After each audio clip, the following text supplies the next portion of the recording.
Sejam bem-vindos ao Nerdologia de História. Meu nome é Felipe Figueiredo, formado em História, colunista, podcaster, youtuber e professor.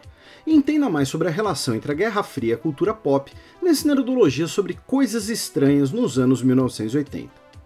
A década de 1980 é conhecida também como o início da Era da Informação, com o desenvolvimento e a popularização da informática e também um rápido desenvolvimento de outras tecnologias, como na comunicação. Aqui no Brasil, a década de 1980 é muitas vezes chamada de década perdida, como já vimos aqui no Nerdologia. Mas e na cultura pop mundial?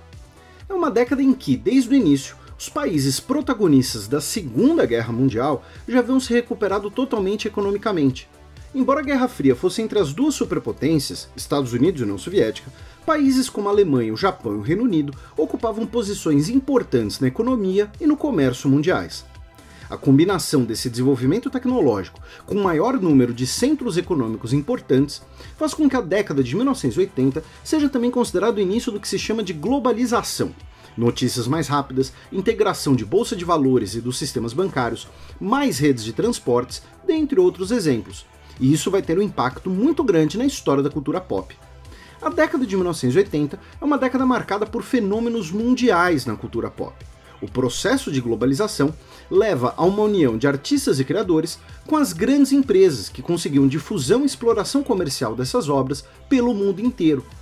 Em 1982 é lançado o álbum musical mais vendido de todos os tempos, de Michael Jackson, que vai ser chamado de Rei do Pop. Em 1987 ele lança outro álbum que, pela primeira vez, consegue ter 5 músicas no primeiro lugar das mais tocadas nos Estados Unidos. Já a rainha do pop também é do período, a cantora Madonna, a mulher artista que mais vendeu álbuns na história. E a tecnologia também facilitou a popularização da fusão de vídeo e música. Em 1981 é inaugurada a MTV, o primeiro canal de televisão especializado na transmissão de videoclipes e na cobertura jornalística da indústria musical. No cinema a abordagem foi similar.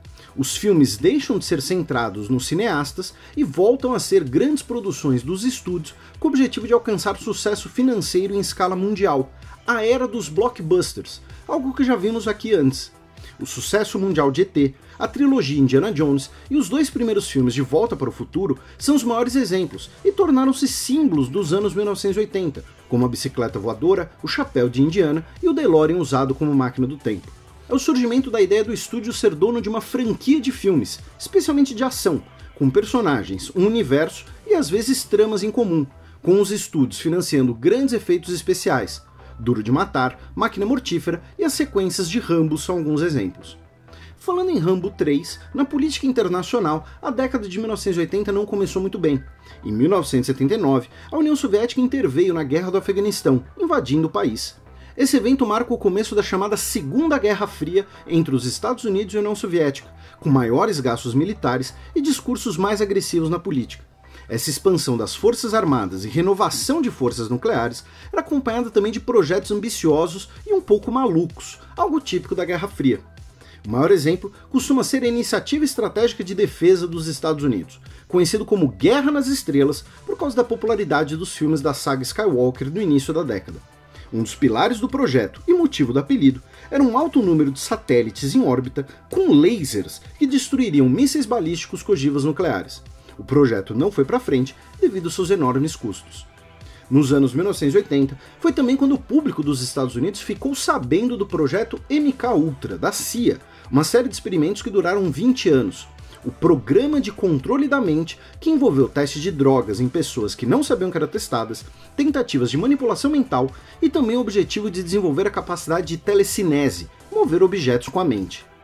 Os investimentos em pesquisas secretas militares costumam ter, em médio prazo, um efeito colateral, o de criar tecnologias que são, então, popularizadas e adaptadas para o consumo e para o cotidiano das pessoas. É a década de popularização da fita VHS, com o primeiro videocassete inventado em 1977. O Walkman foi inventado em 1979 e o primeiro CD, SIG em inglês para disco compacto, é de 1982. Claro, hoje tudo isso soa como antiguidade, mas na época revolucionaram o cotidiano das pessoas e como elas consumiam a cultura pop. Agora era possível ver várias vezes um filme em sua casa, gravar suas músicas favoritas em uma fita personalizada ou gravar um programa de televisão para poder assistir novamente em outro momento. Ao mesmo tempo, ocorre a popularização da informática, com os primeiros produtos para consumo em massa. Em 1981, é lançado o primeiro computador pessoal e as primeiras versões do sistema DOS.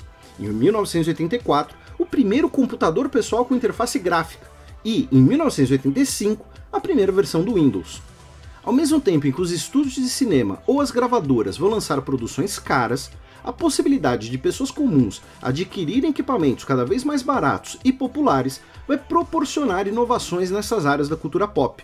Na música, as mudanças tecnológicas vão aumentar a facilidade de produção da música eletrônica, e, ao final da década, dois movimentos musicais com amplo uso de sintetizadores, sampling e remixes se tornarão muito populares, o hip hop e o rock eletrônico.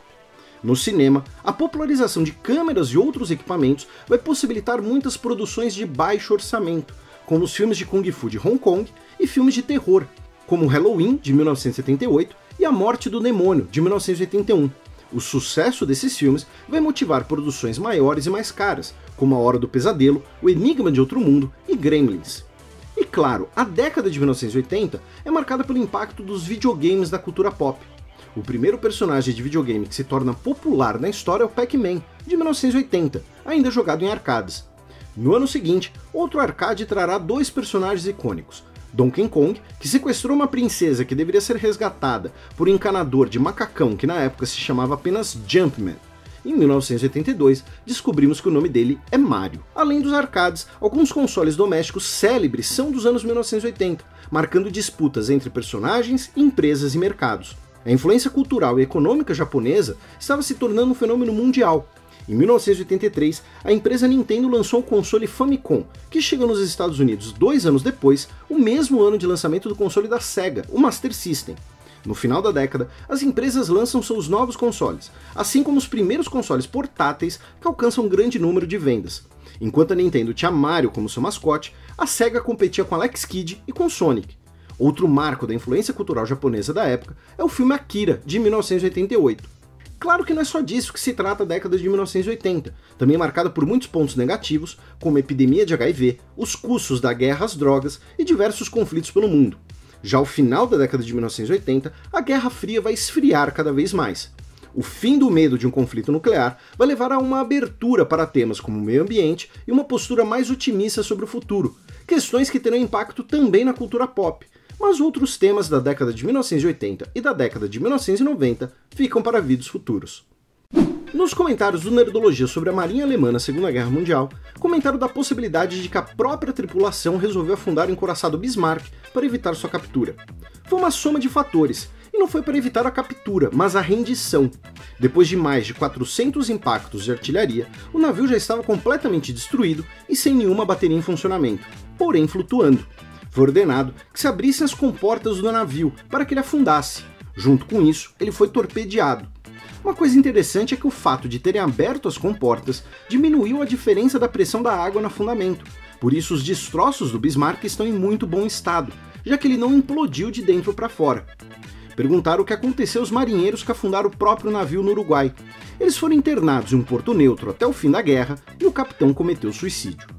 Finalmente, muita gente sentiu falta de mencionarmos os submarinos alemães. Como dito no vídeo, eles serão tema de um vídeo próprio no futuro. Fiquem tranquilos.